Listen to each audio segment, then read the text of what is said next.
So it's been a really exciting week because finally Atari have started shipping their new VCS console to their backers. This was something which I backed on Indiegogo 2.5 years ago. It's been a rather fraught journey with lots of problems. A lot of people believed it was never even going to happen, but us first 6,000 backers have been receiving our VCS consoles this week. So I've held fire on opening it so far, which has been really difficult because it came a couple of days ago, because I really wanted to do an unboxing video right from the word go, so that you out there on the internet can see the joy of what is hopefully going to be a real game changer of a console. So I am going to open the box now. Hopefully it is the VCS and it's not just a box of pants or something. It says it's come from California. I believe that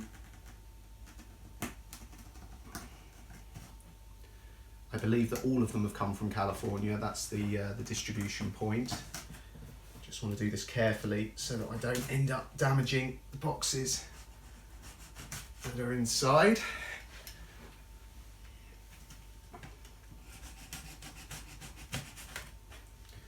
Oh dear, this is going to be the moment of truth.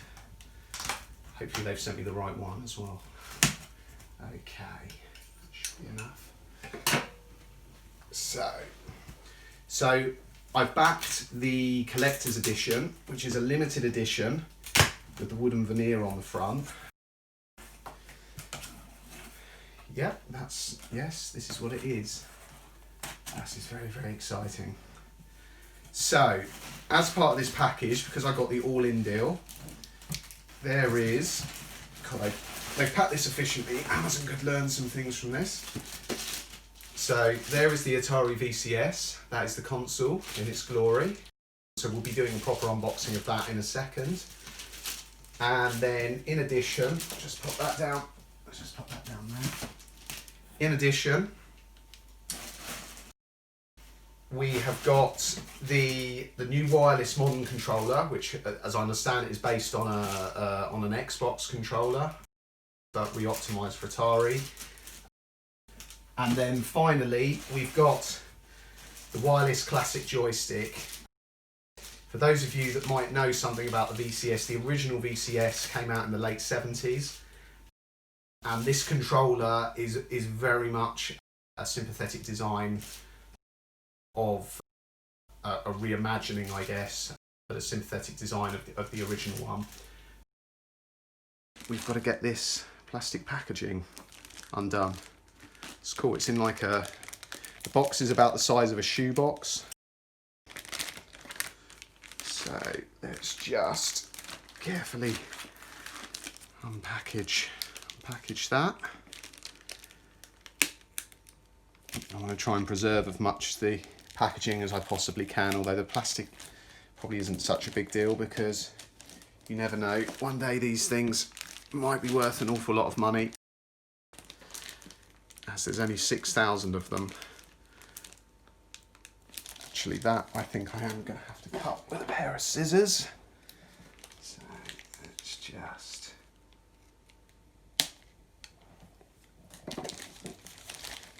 Okay. So slide that out and put that to one side. So here is the box for the VCS. So there it is in its glory. Let's just turn that the right way up. Anyone who has followed the kind of concept behind the VCS,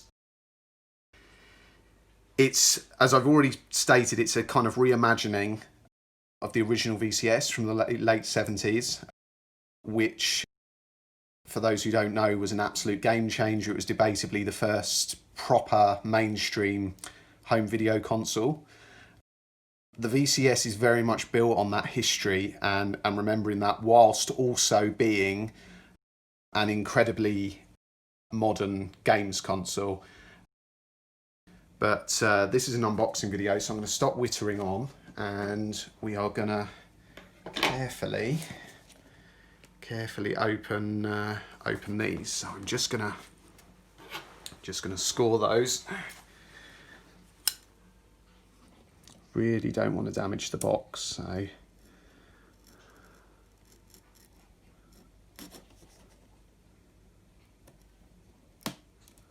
we go. Just take that down, and then I've just got to do that the other side.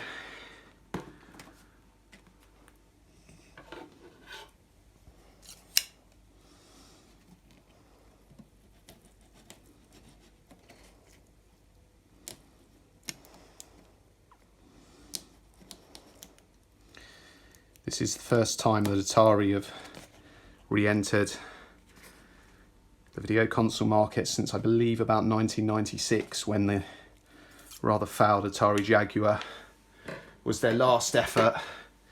So 24 years later, this is going to be quite a return to everything. So let's just slide that out. That's very cool. So I'm going to put the outer box to one side. Here's the inner box. So, needless to say, I will be preserving all of this. This is very cool. So, I think it is modelled on a shoebox. Okay. So here we have the emergence of the VCS.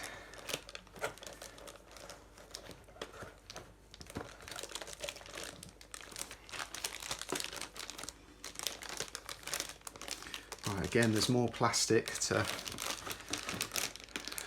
unravel, and I think I'm just going to go straight for the scissors instead of damaging the bag.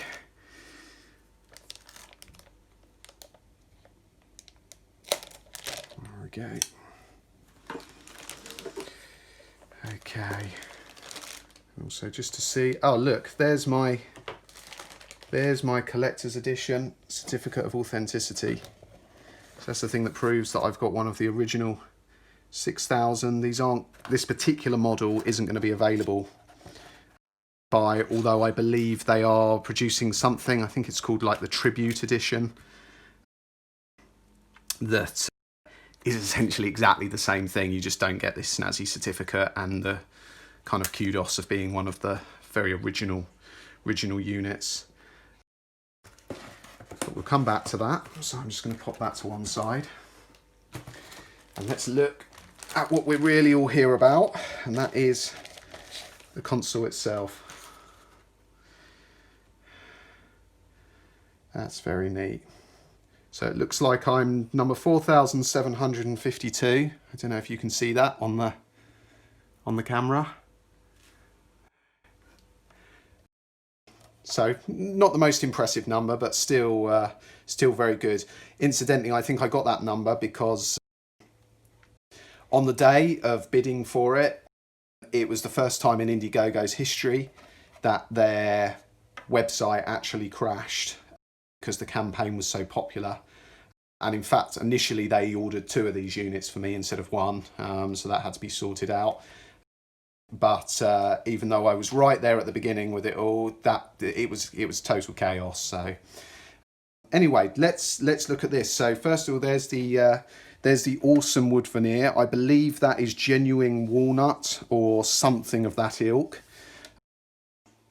And I believe, and we'll see this later when I fire it up, I believe that the Atari logo at the front shines through that, creating a rather nice effect. You've got 2 USB 3 sockets on the front there.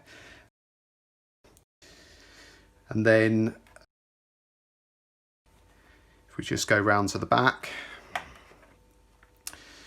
2 further USB 3 sockets, an HDMI. I believe that will certainly support up to kind of 4K ultra high definition screens, no problem. It's got built-in Ethernet, for hardwired networking, and obviously there's your power supply. Also integrated, I think, will be all the kind of standard issue AC wireless, that kind of thing. I think it's got Bluetooth as well, and I believe the controllers, I'm sure the controllers are wireless, so they'll integrate that way. In terms of, I mean, this is all new to me. I've watched videos online from Atari just to sort of get a sense of what's what. But it looks like, on initial view, it looks like the kind of ventilation grills are on the back. And yes, it looks like there's some small holes on the underside as well. So I think it must, yeah. Well, actually, I don't know what it must do, but that's obviously all part of how it's keeping the unit cool, running air through it. Okay, so that's the VCS. So that's the initial look at that. Let's have a look at the controllers.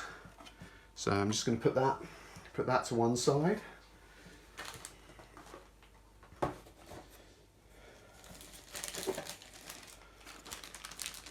So we'll start off with the, I'm sure, very, very cool, but the less interesting of the two, because this is, as the picture on the front shows, this is very much similar to an Xbox controller.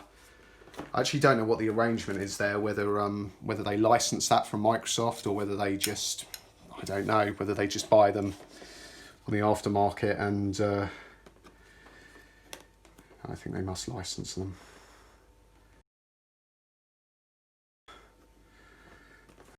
This is going to be a little bit of a sod.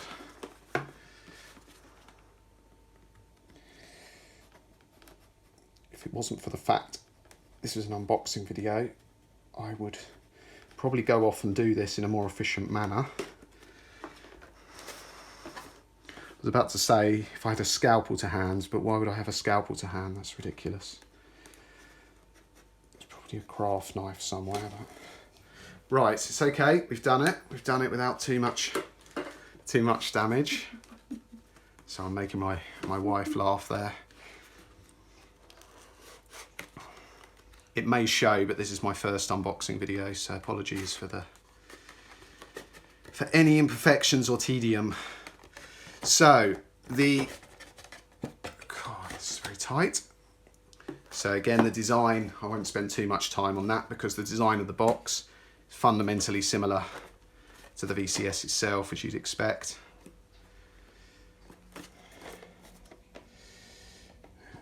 God, this is very tight. Don't want to rip it.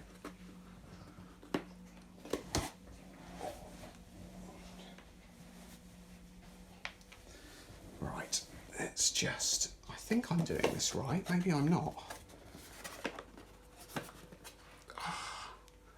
Right, well this is a, yeah, there we go. It's just putting up a resistance. Oh. Okay. So, I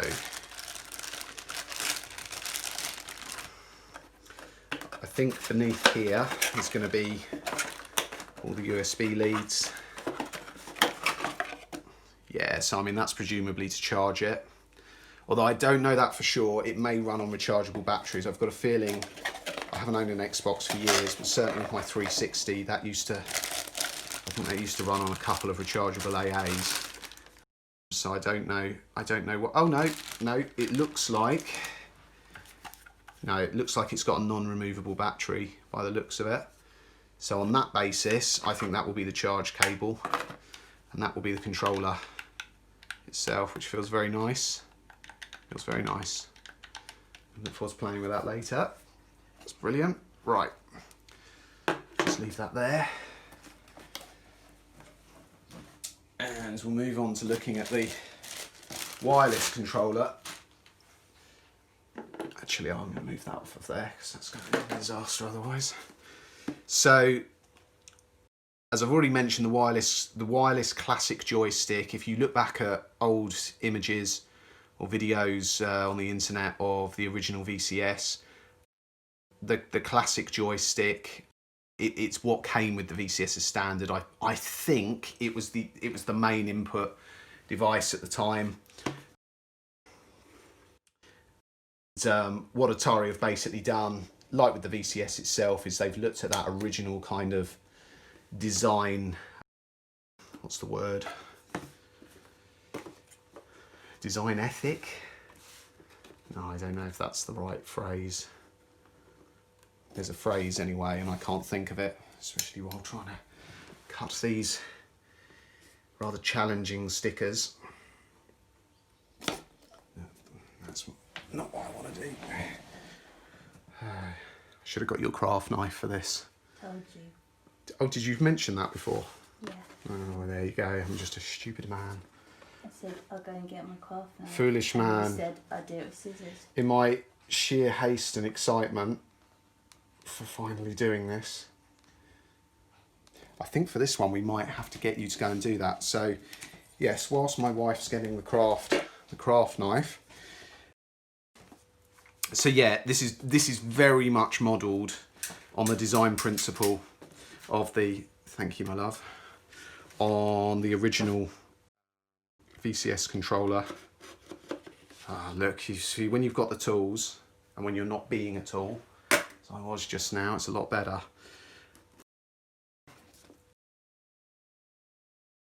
And from what I've seen of it online, it's got some additional very cool sort of design attributes, which we'll be able to explore when this thing's actually running in a little while.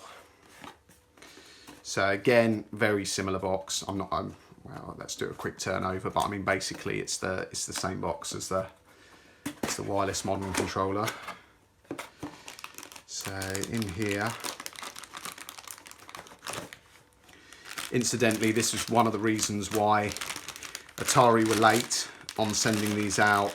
Well, they've been late numerous times for numerous reasons, but most recently it was because they were waiting on these bad boys, I believe, to come in from China. So they couldn't send out the packs until they actually had an input device people could play with. So yeah, so that feels cool. I mean, it's a bit weird trying to use it when it's doing nothing. It just feels weird actually, but I'm sure. Oh, what did I do? Is that the? Oh, hello. Well, there you go. I think it's probably trying to sync up with a VCS that isn't plugged in yet. So. But this is the thing I read about, that as you turn, I really wasn't expecting that to just work like that. Yeah, as you turn the thing, as you can see, it illuminates the LEDs in that given direction. So I don't know if that's picking up okay on the camera. So yeah, that's cool. But I'd like you to stop hunting now. Okay, we're just going to put you over there. You can think about that, and in a bit you'll actually work. And again, in here, I think there's just going to be USB charge cable, possibly needed for syncing as well. Although my instinct tells me they may well have already synced these before sending them out, because at this point there's so few of them. Of course, we need to go back to the box with the actual VCS came in. Now, I am led to believe that because these have shipped from America, and because this isn't, this is, at the end of the day, this is a crowdfunding exercise at this point, we effectively, as the backers, are essentially beta testers of this new console. And so I don't believe it has been localized in any sense for different countries. As you can probably tell from my accent, I'm in the UK. And I believe it's going to come with an American power lead only. So, but I may be pleasantly surprised. Nonetheless, I have ordered an adapter. That's fine. So it looks like we've got an HDMI cable in there, as you'd expect. And then indeed, look, there is, yeah, that's exactly it. So there's the US power adapter. So it's just got the actual connection. Oh, I see, it's got a separate PSU. Okay, so the PSU for the Atari sits external to it, which doesn't surprise me looking at its diminutive size. And then indeed that, in fact, let's get it out. I don't know why I'm just describing it when I can show you it. So any backers watching that are based outside of the US that don't use a US system, you will need to get an adapter for a 3-pronged American connection. Obviously, I would expect that the PSU will work on different voltages. Normally they're 100 volts through to 240 volts. That's exactly what it is. So the actual power pack is a 19 volt power supply, 3.42 amp. I know from my job that's commonly used on things like NUCs, Intel NUCs, and a lot of laptops. That's a common configuration. So yeah, essentially it's like a laptop power supply that they're essentially using, which makes an awful lot of sense because there'll be an availability of those. And that is actually, I think that's everything in the box. This bit of cardboard at the bottom here. Oh, I was going to say it's fixed, but I lied. But my suspicion is there's nothing else underneath because it's very resistant to coming out. No, so you can probably see there it's just empty. Just empty under there. Here's everything laid out with the exception of the power supply because I couldn't quite fit it on my board. But also I noticed, just in addition to earlier, I noticed on the inside of the box for the controller, it tells you how to pair up. So I'll be doing that very, very shortly. And this is going to be the first time that we see what it kind of looks like on a display. Oh, that's just awesome, isn't it?